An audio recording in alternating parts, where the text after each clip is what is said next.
नमस्कार मित्रांनो, आताच्या क्षणाची सर्वात मोठी बातमी समोर येत आहे. चला तर जाणून घेऊया काय आहे आजचा स्पेशल रिपोर्ट.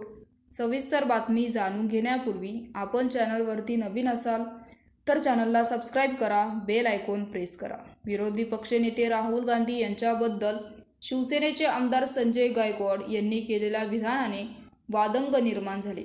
आमदार संजय गायकवाड यांनी केलेल्या विधानावरून विरोधकांवर महायुतीला लक्ष्य केले जात आहे. गायकवाडांच्या विधानावरून काँग्रेसचे प्रदेशाध्यक्ष नाना पटोले यांनी मुख्यमंत्री एकनाथ शिंदे आणि देवेंद्र फडणवीस यांना घेरलं.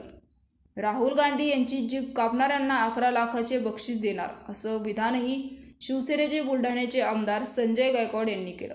त्याबद्दल नाना पटोले यांनी संताप व्यक्त केला. नाना पटोले म्हणाले की शिंदेजी वाचाळवीर संजय गायकवाडांना वेळेच आवरा. ज्याला लोकप्रतिनिधी म्हणून वागायची अक्कल नाही त्यांना राहुल गांधी विषयी बोलू नये.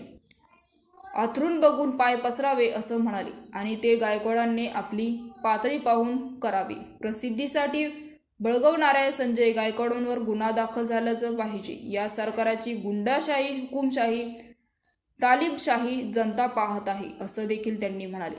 पहिले भाजपाचा एक नेता पक्षाचा झेंडा हाती घेऊन देशाच्या विरोधी पक्ष नेत्याला जीवे मारण्याची धमकी देतो तर दुसऱ्या पक्षाला मारण्याची धमकी देतो असंही टीका नाना पटोले यांनी केले.